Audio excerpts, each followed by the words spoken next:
Hey, everybody, and welcome to Monsters Lounge. I'm Jeni. I'm Tressa. Hello. Hello. Oh, you're saying hello to everybody else. I No, just really just like you. saying hello. Okay. Tressa, we have our first trip coming up. I know. It is very Very exciting. We are exciting. going to be not speaking at, and we're not going to have a No. table, but we No. will be present Yeah. at Parapsychon this We're weekend. going to be very annoying and have cameras in everybody's faces. You're welcome. It's going to be great. So, and I'm hoping that we're going to have stickers. We're at least going to have business cards. So if you want a business card.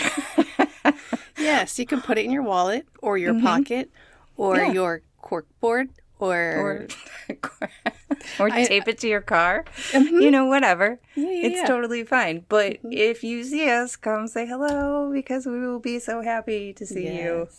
And for you to tell us wonderful things about the show. And how much you like us. Also do that. Do that mostly. Do that mostly.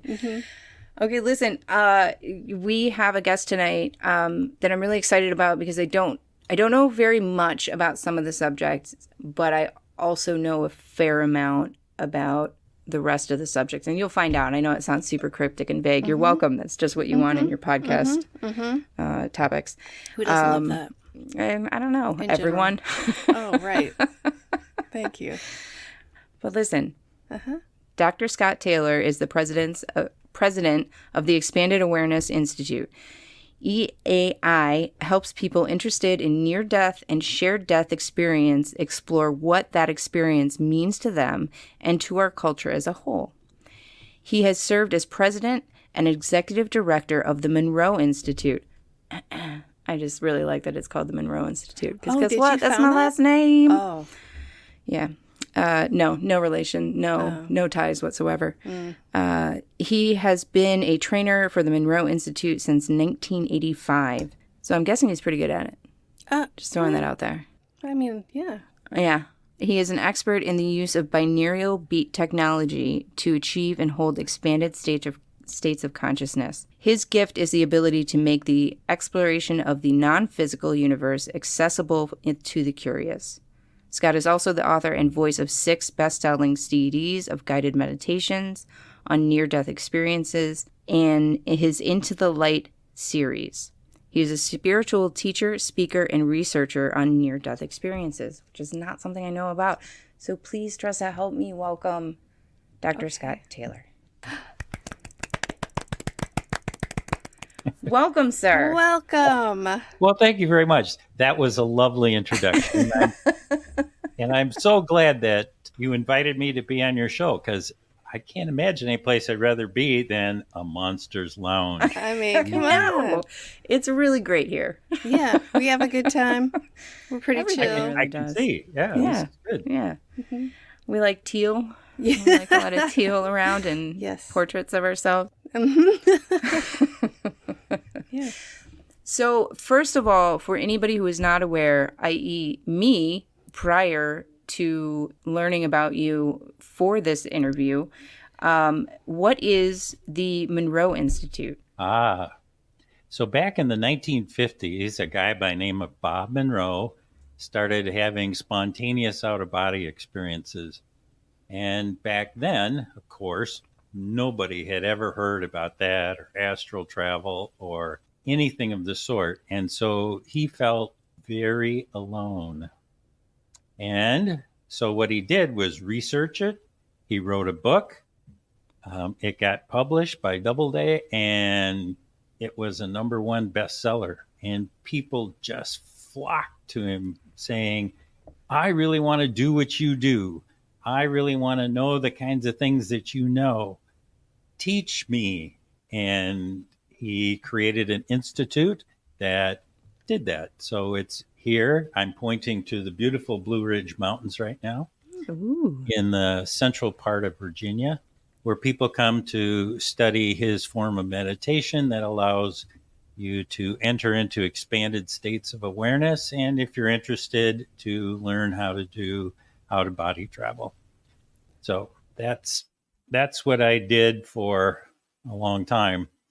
And it's just more fun than Is that what happens at the Expanded Awareness Institute? Thank you.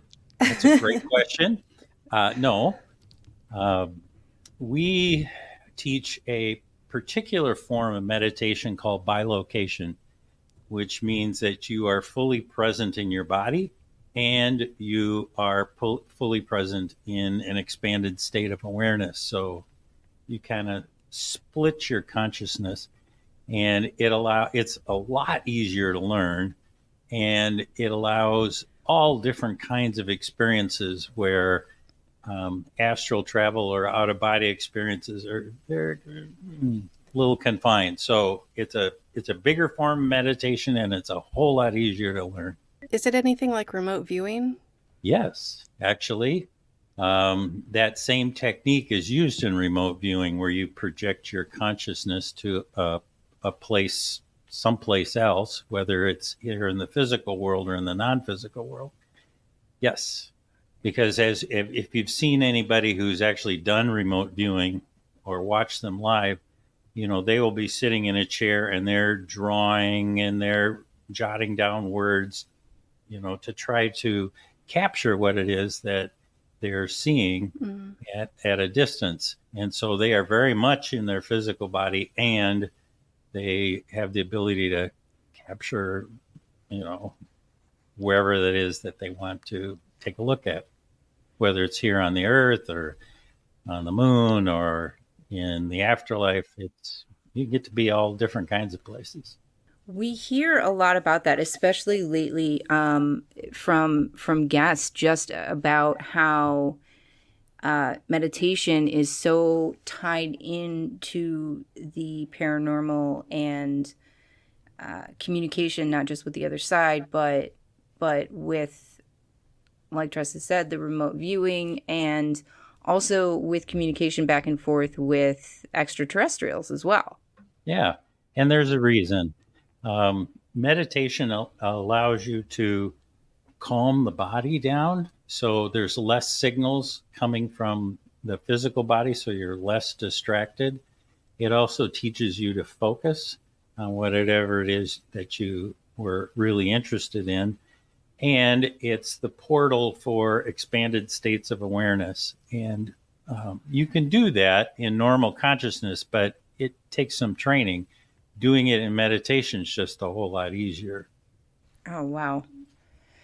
I'm still stuck on the idea until you said something about the remote viewing of like how your consciousness can be split, and what does that even feel like?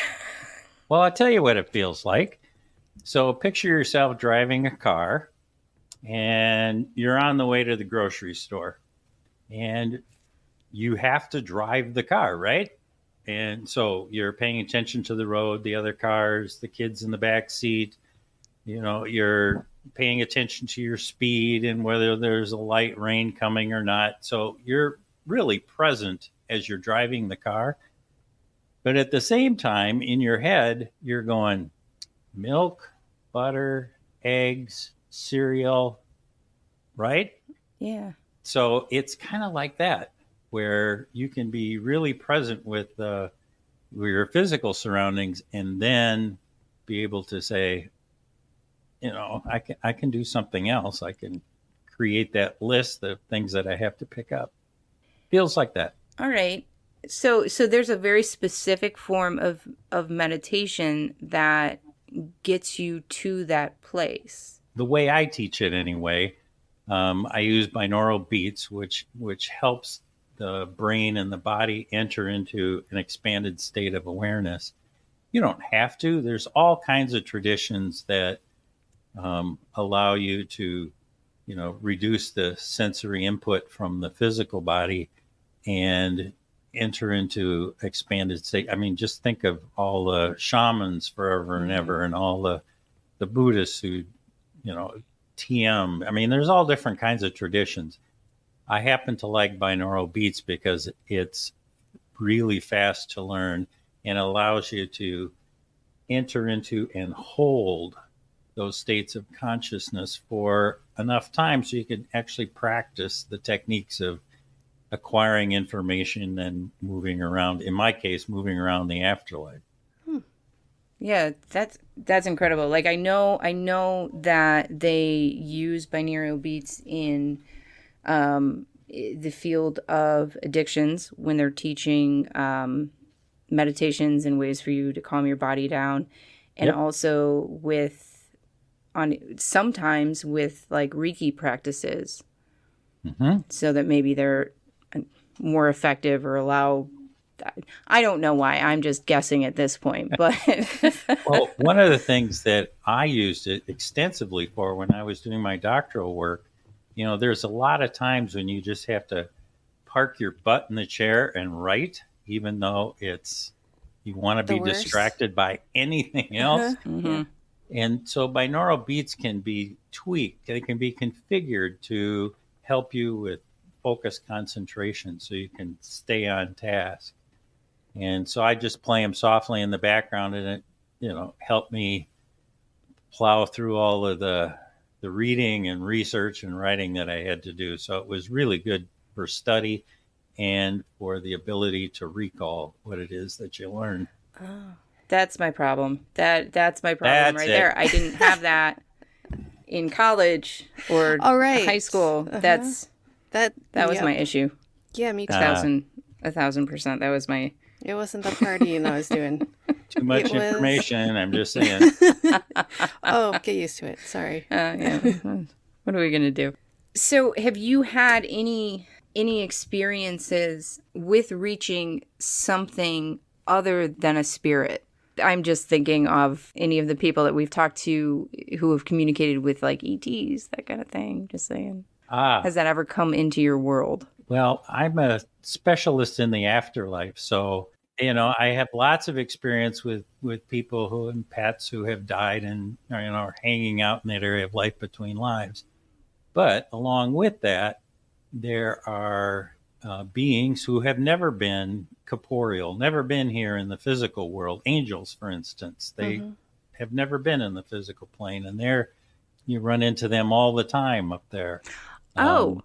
There's councils that may or may not have been with you. I'm sorry, but may or may not have been here in the physical world or this physical world. I mean, there's tons of places that you can incarnate into. So what I'm talking about here is when we decide to come down into the physical world, there's usually a team. I call them the Council of Friends that helps you organize this life here in the physical world. Like your guides. So, you sit and have a conversation. You say, okay, who is going to be my mom and my dad and my brother and my sister and my best friend? What are the major events going to be in my life? What are the lessons that I want to learn? And this group helps organize that so that, everybody's on the same page. And that group of entities is really a mixed bag in terms of what their backgrounds are and what if they've been in the physical world on Earth or if they've been someplace else. Could you call them an ET? Maybe. I don't have that much contact with ETs like have, the grays and the whites and that sort of thing. Yeah. No, I hang out with dead people. So there you go. Yeah, and that's kind of, I think, what I was very awkwardly trying to get at was what you run into outside the physical that might not necessarily have been physical. But you guys are talking about something similar to what we talked about with Diet, right? Yeah, where identically, pretty much. Yeah. Where the guides set up like the sort of signposts in your life, and you guys make a plan together, and they make sure you follow through with it. Yeah, and there's a whole class of beings that generally fall under the category of light beings, and so they present themselves as columns of light or spheres of light, that sort of thing. They don't typically present themselves in a form that we would recognize here on Earth, but they each carry with them a particular vibratory signature. So when you run into one of these beings, again and again, you recognize them. It's like, oh, you're give them a name. You're Fred. Oh, it's nice to see you. But, their energy, as opposed to, say, like angels, which might present themselves in some sort of a form that's more recognizable so that communication is a little easier. Yeah, like 4 wings and hundreds of eyes. Oh, yeah, that one. So this means, and pardon me for my slowness in this, but really I don't know much about it, because anytime I hear the term near death experience, I get all hinky, where I go like, death sad. But so that's part of my ignorance here, but through this meditation, you can then check in with your guides. Is that what's happening here? You can meet them? Absolutely. So let me give you kind of a primer on what a near-death experience looks like. Yes, please. So you're someplace, and your physical body has been in a near-death experience. It's been so traumatized that it dies. Maybe it's a car accident. Maybe you're in the hospital. Whatever. As your non-physical body leaves your physical body, typically you are greeted by an escort, and this escort can be anybody that you want it to be. Some people, me, have we make arrangements ahead of time. We ask. I'd like Uncle Ben to escort me in. What they're doing is they're escorting you through the tunnel to the light. And the tunnel, not everybody has one, but it's essentially a transition structure that helps you increase your vibratory level from here in the slowness of it in the physical world to a higher vibratory level when you enter into the light. So, think like of that. the white light at the end of the tunnel. I've never heard that before. I like that a lot. And when you enter into the white light, typically there is a reception party. And this is your friends, your relatives, the people who love you, who have been missing you. And it's kind of like, yo, it's a party. Jeni, it's so glad to have you here. Tressa, really? Okay, will my pets be there? Oh, yeah, absolutely. Perfect. Yep. All right, I'm all right. And so there's this party, and you catch up and you share stories, and at some point you're feeling kind of complete with that, and a being of light shows up, and their job is to escort you to a place where you can have a life review.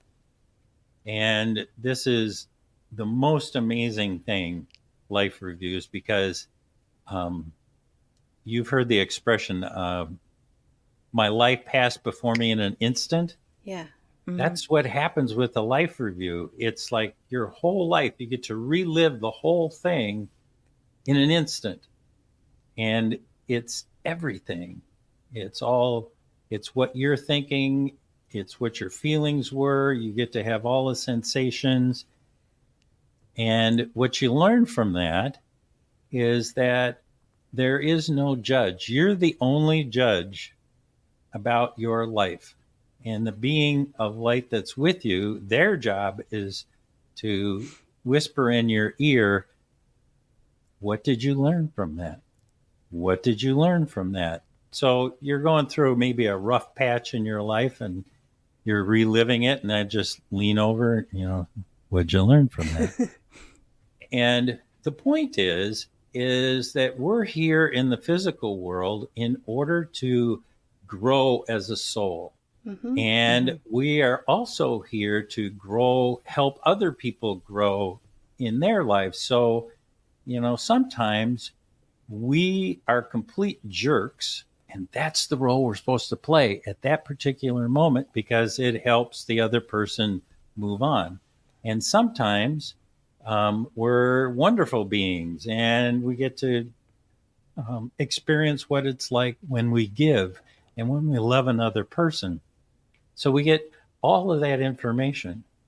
And then from the life review, we move up into the area that is known as life between lives.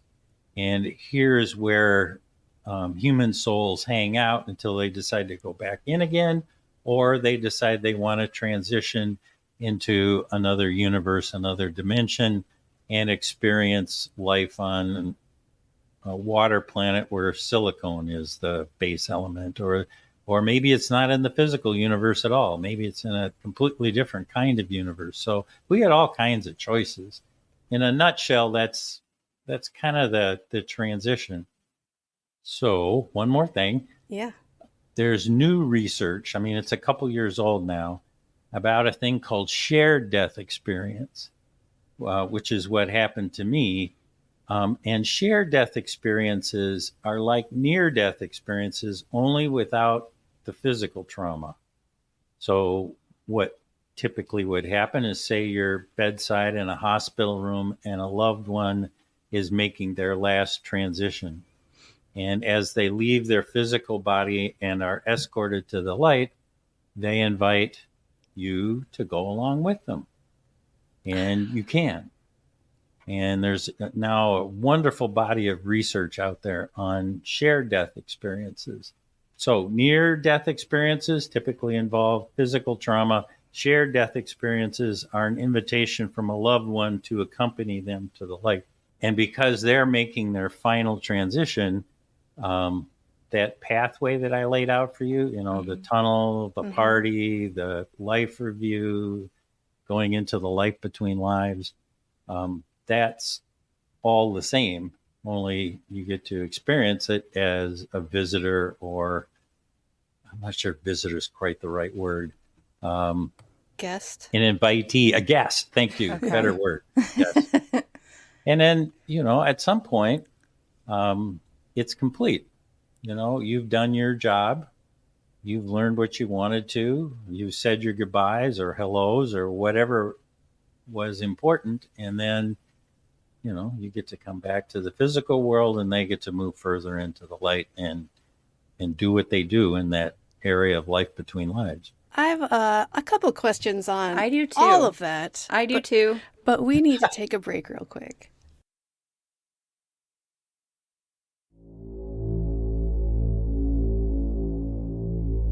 Are you troubled by strange noises in the middle of the night?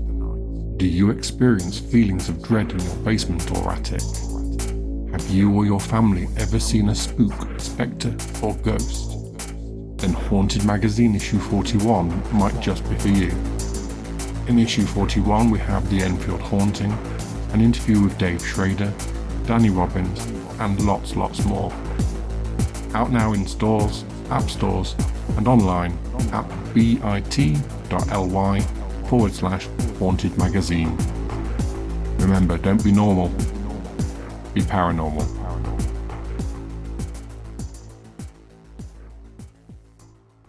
The Oregon Bigfoot Festival and Beyond is back and bigger than ever at Oaks Amusement Park, Saturday, June 29th. Meet Bigfoot hunters like Ronnie LeBlanc of Discovery Channel's Expedition Bigfoot and Paranormal Caught on Camera, and paranormal investigators like me, Dave Schrader of the Holzer Files and the Paranormal 60 podcast. Join us for a day of family fun celebrating Bigfoot, ghosts, UFOs, and everything beyond. You never know what you'll find. Don't miss the Oregon Bigfoot Festival and Beyond, Saturday, June 29th at Oaks Amusement Park. Get tickets today at OregonBigfootFest.com. OregonBigfootFest.com. The Oregon Bigfoot Festival. Oregon Bigfoot Festival. Listen, I don't know that I want to watch somebody else's life. It sounds like an amazing experience and everything, but wouldn't you feel slightly awkward? Yes, because it's going to go through the whole life, all of it. Right. And as we know, anything human is just basic. It's like a basic, it's nothing to higher spirits. So they're watching you do everything. Listen, I love you to death. I really do. Same.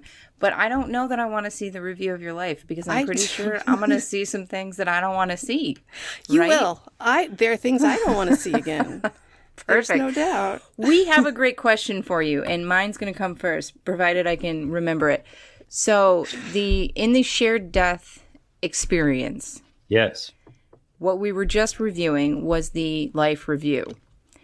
When you are invited along to go see this review, first question, does that kind of then become part of your review? Because if I'm watching someone, say, making errors or doing things and then learning a lesson from them, I can usually apply that to myself and say, oh, you know what, maybe this one time I was kind of a jerk and I should really be more cognizant of my own behavior, et cetera, et cetera. So are you then also learning some of these lessons at the same time? Isn't that a gift? Yes, absolutely. You're watching. So you can either watch as an observer of what it is they're going through, or you can be an active participant, which is also really interesting. But in either case, you get to learn a great deal about yourself and the lessons the other person has learned, and to begin to put it in perspective for how did that help me grow, or how did I help another person grow? And what you soon discover is that it's all about love and how we each as human beings support each other in a million different kinds of ways so that individually they can grow. But think of it, we are also a human collective. And so all of these experiences, it's like we all get put into one pot. And as a human collective, we grow. And so that means every experience is absolutely vital and nothing is wasted. Mm-hmm. Everything is just perfect. The problem is here in the physical world, we don't have the perspective of all time and all those billions of souls and all of their experiences. So, our viewpoint is relatively small.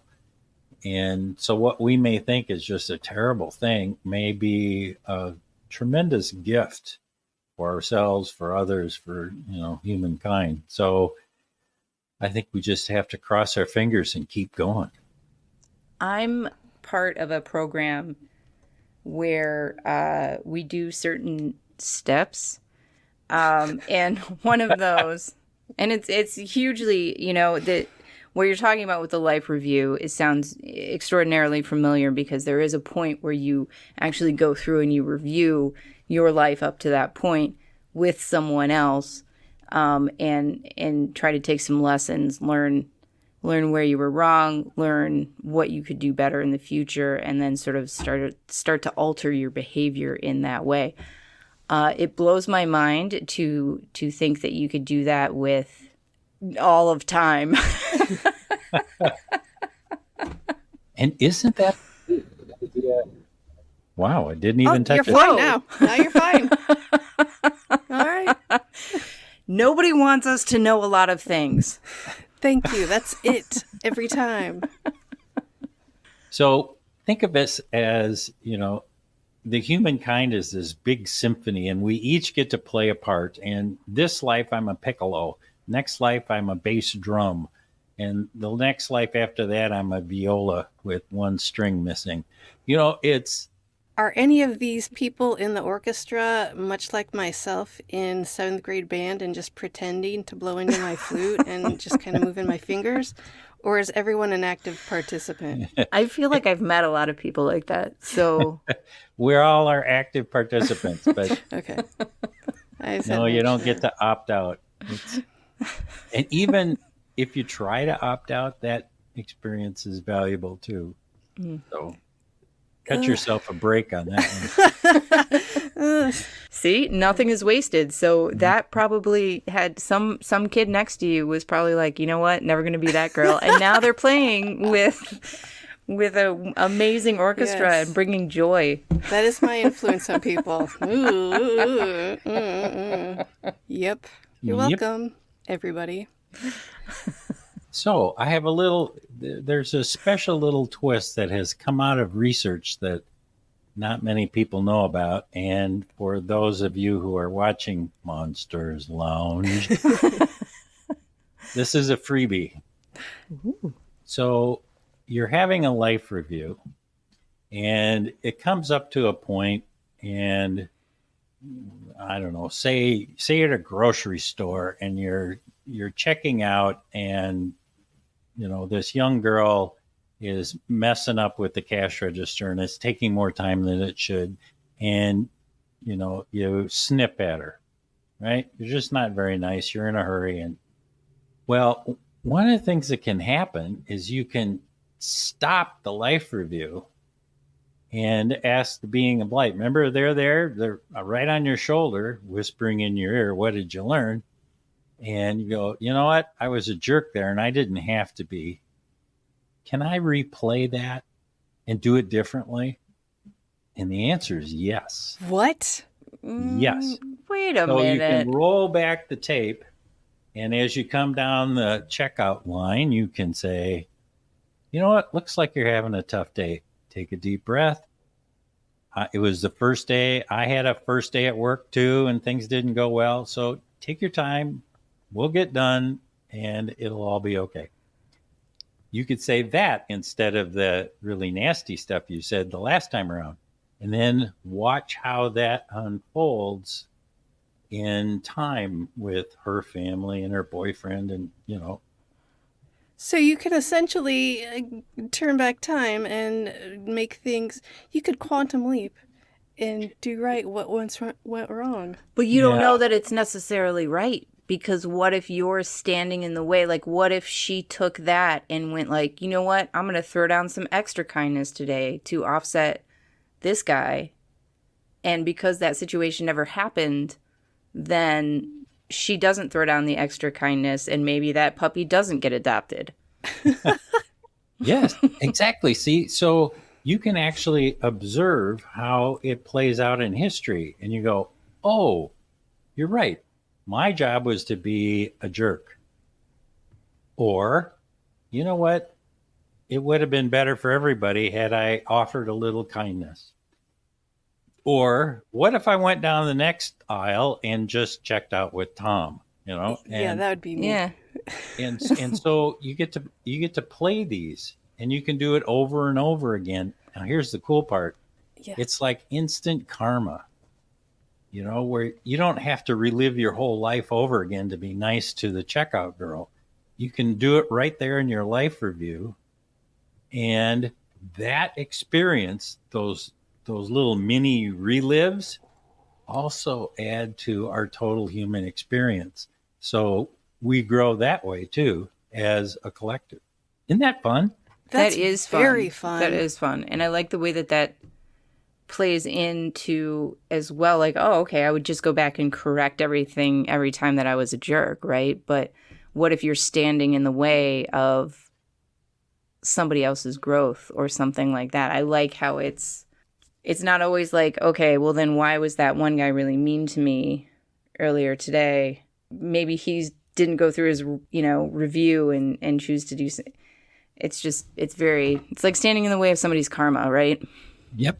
Mm-hmm. Yeah. Or what if they were there to remind me, "Oh, you're being a jerk to me. Yeah. I Yeah. will be kinder to other people today because I know what it feels like to be on the receiving end of a twit." Yeah. I get that a lot. Yeah. I think that was the best insult we've heard, by the way, here. Yes. That's a fantastic word. I love this idea very much. This concept is so foreign. Like, what this You've this done it. could essentially mean that like everything that you think is something terrible that's happening is actually happening for a reason, and we've been told this forever. But yeah, everything happens for a reason. There's no such thing as coincidence, etc., etc., etc. Thank you for that information. I love it very much. And this is why the Council of Friends is so important, because they're the ones that help set this up. Yeah. And so, they're working with me, but, Tessa, your counsel said, we should be talking tonight. And Jeni, it's like, this is all prearranged so that there's an enlightenment that happens from the three of us. And then just think of all the people who get to watch this and go, huh. Yeah, like me. I'm not sure that I want to live through when I was a jerk. Maybe I should just be a nice guy for a while. That seems hard. That seems hard. Really, really hard. I'll do it later when I die. don't know. It's fine. I don't have time for that right now. Seems like I got to change a lot of stuff. I'm pretty set in my ways, so. Yeah, it would be a real big effort. And frankly, I don't know if I'd like you as much. There you go. Okay, one more thing about the life review that's kind of fun. Yeah. Is that when you relive your life review, remember we talked about it being, you get to relive it as yourself, where every thought, every emotion, every feeling, you get to experience it all over again. And you get to experience it as the other person in the room. Oh. So you get to experience what it is that they are thinking and what they are feeling. So when I say something that's, expressing gratitude, I can feel how it is that they took those words of gratitude, because I get to experience what they're experiencing, what they're feeling, and how that is impacting their life. That's two. But there's a third perspective too, which is the omniscient perspective. Oh. So I get to be me, I get to be you, and I get to be this omniscient perspective where I get to see, okay, this exchange goes out to, the next people that you meet, and then it goes out to our friends, and then to our family, and to the community at large, and to the human race as a total. So it's how our actions impact the world around us. So then that's the part when you get to see how the pieces fit together. And you're going, oh, yeah, I played that exactly right, because this happened and this happened. And now, that event in the future, which I could never have foreseen, comes to fruition 5 years later, and ta-da. It's we get to be part of the whole, which is a really cool thing. It's a very cool thing. And your example was you being nice to someone. That's not the example I would have taken. my example probably would have been, how's that guy feel about that thing I said to him? Oh, he didn't like that. Oh, nobody liked that. Oh, I'm so sorry, everybody. Oh. But maybe it's what he needed to hear. I'm just saying. Maybe. That's okay, because I started thinking, I could find out how everybody feels about my hair. Just totally. Yeah. I'm just getting there. It lovely. Sounds awesome and educational and so amazingly spiritual and transformative, and also like so much information. Oh my God. My brain is exploding just thinking about the entire concept of it.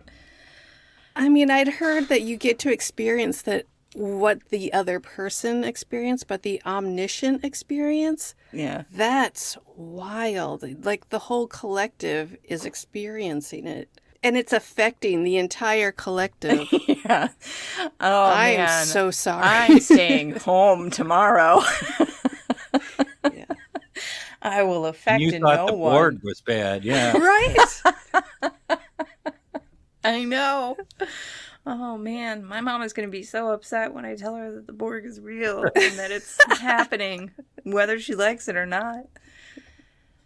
Oh, geez. Okay, so in the meditation that you teach, you can go and visit with your counsel. Oh, yes. Can you go and visit with anybody else? Anybody you want to, really. See, what happens in the non-physical world is that in order to have, well, let me back up. In the world of duality that we are in right now, we are bounded by time and space. And as soon as we leave our physical bodies, we enter into the non-physical universe, which is not bounded by time and space. So you can be connected, well, we are, where another nickname for it is the unity universe, where everything is connected to everything else. And you have access to information from any time, from anybody. And what drives your experience in that space is intent. So, it's like, what do you want to learn? Well, geez, I'd really like to talk to Beethoven just because I'm a musician and that'd be fun to, just check in with him, see how he's doing. Well, you can do that. Same way, you can check in with Aunt Martha and Grandpa Paul and, Grandma Jeni and Spot and Fluffy and Cloudy and, your pets. And so it's that desire that helps mold your experience, and in particular, heart's desire. The idea of a loving connection with something is really powerful in that space. And so it's really easy to connect with. I had a cat forever and ever, Cloudy. It's really easy to connect with my beloved cat because we have that connection, or my grandparents or my dad or whatever. It's that's what drives it is intent, and in particular a loving intent. And there you go. You can find out what you want to find out. You can visit who you want to visit. All right. One of the first times that I went into this space when I was learning, I happened to meet up with, those of you in the Christian tradition, Saul, who became the disciple Paul, after he had a near-death experience, just saying, on the road to Damascus.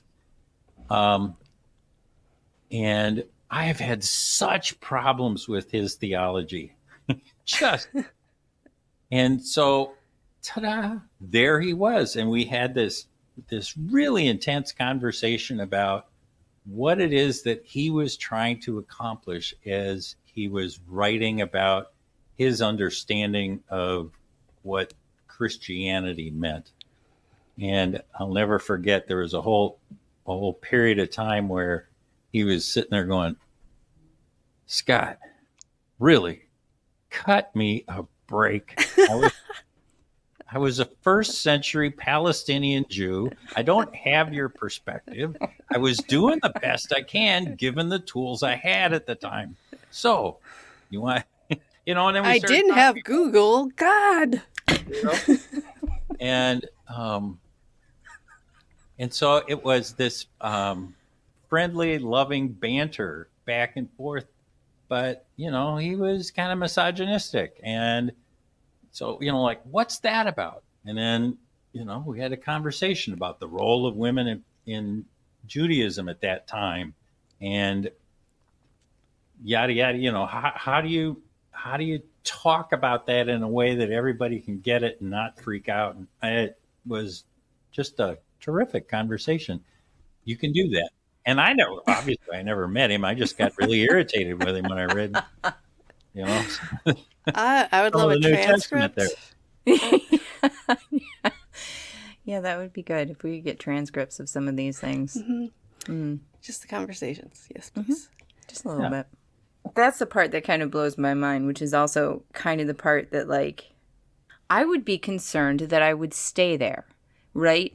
Like, I would perpetually try to stay in a meditative state, to be reunited with, I've lost some pretty important people, to be reunited with them.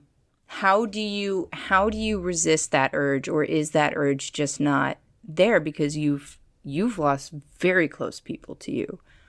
Yeah, and that's a wonderful question. When at least for me anyway, when I touched base with the loved ones that I had lost, it turns out that the conversations that we had didn't have to last that long to say what we needed to say in order to heal the loss. And the other thing I think it's important to know is that when you're in that space, back up. When I had my shared death experience and I came back, when I was trying to convey what happened to me, the words kept coming in my mind. Thank God it didn't happen in English. It's telepathic. Yeah. And Okay. when you receive information that way, or conversations in that way, it contains so much more information and all of the nuances.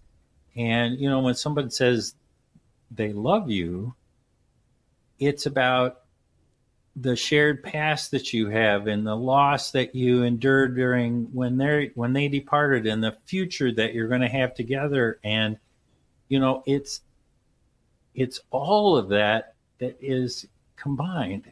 And it's really wonderful to be able to come to closure with some of that. And in particular, our guides, they are very cognizant that we signed up for this role and there's things that we have to accomplish. And by spending a lot of time over there, you aren't doing it.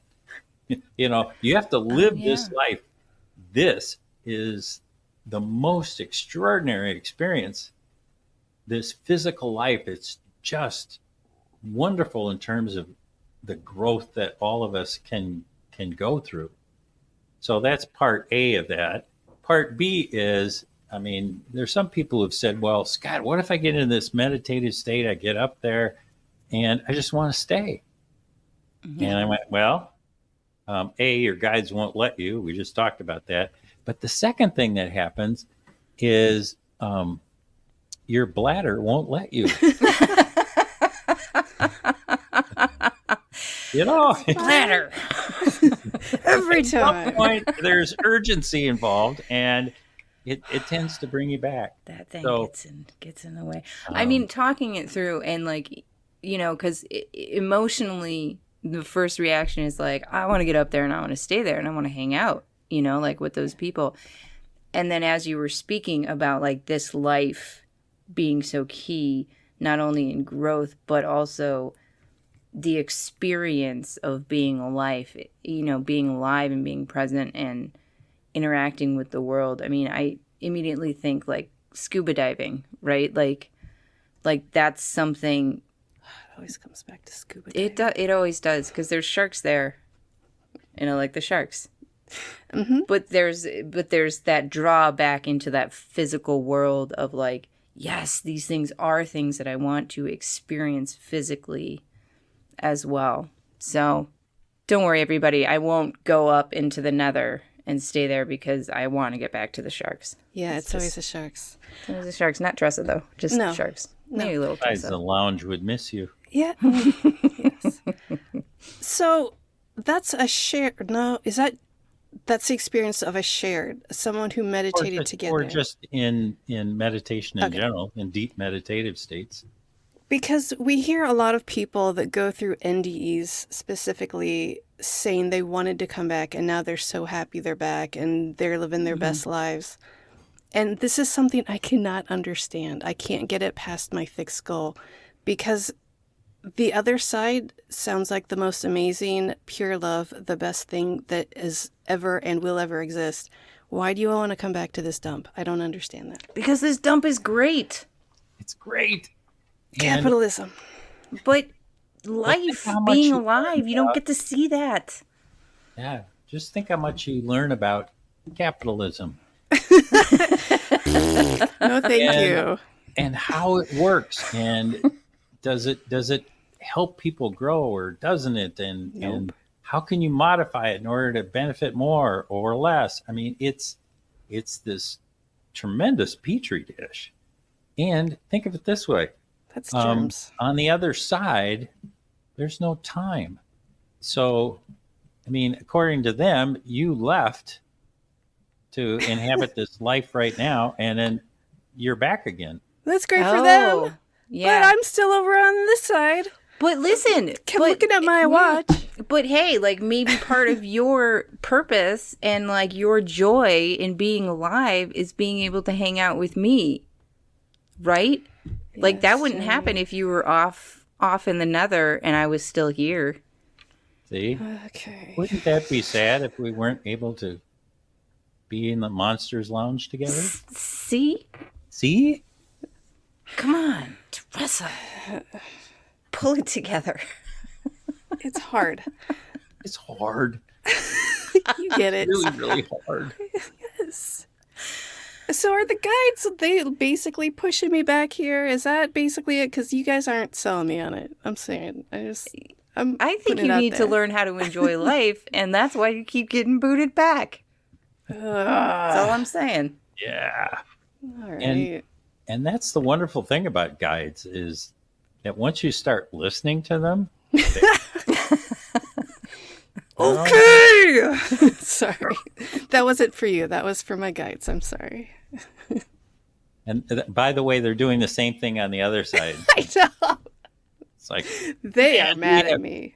And actually, you know, people who've had near-death experiences, there's a chunk of them that go there, and it's like the guides have a 2x4, and they're just whacking them alongside the head and going, listen, you know, you signed up for this mission, and you are doing nothing, absolutely nothing. And we have been trying to talk to you for years, and you're not paying attention. You are speaking in metaphors, and I don't understand them. Speak English, and I'll listen. Well, that might be. By the way, if they do speak in metaphors and you don't get them, yeah, that's a quick thought to your guidance to say, please send me that message in another way that I might understand, and they will. Oh, thank you for that. Have you ever asked that? Me? No. There we go. No, it's all gonna snowball downhill. Like, why is this person in my life? Okay, that is a lesson. I'm not getting it. What's that about? And they can send it to you in a way that you might understand. And you can request it. I mean, I don't want to get, beat up or anything. So how about giving me the lesson in terms of song lyrics or, right? Yes. Or a book that comes to me or a casual conversation in a coffee shop with somebody I never met before. So, asking for the key to how do I understand that relationship, bring me something that I can get it sooner because I'm not getting it the way you're dishing it out to me. You are overestimating my intelligence. Please, you know what? It all just came together. No, your guides got together with my guides, and that is why I came into your life to show you how to enjoy life here on this planet in this physical realm, and so you would stop complaining and trying to get up there with them because they don't want you up there yet. Correct, time means nothing here, but you were just here. Just stop. Yeah. I like that we take this guest and we learn so much. Thank you, Scott, Dr. Taylor. And then we make the episode about me. Let's do that more often. That's great. Thank you for the invitation to be on Monsters Lounge. I really have enjoyed this time together. We have to. And I feel like we have barely scratched the surface, and I have a good handful, if you have like 20 fingers, questions. So you're going to have to come back. I would love that. That would be wonderful. Please tell us how to find you, how the people can find you, all of the things. It's easy. Go to my website. All of the links are there. It is neardeathmeditations.com. Neardeathmeditations.com. And I've got my albums and my teaching curriculum and my speaking engagements. It's all there. My YouTube channel, which is a ton of fun. So there you go. And all that information will be in the show notes and everything else if you didn't catch that very easy link.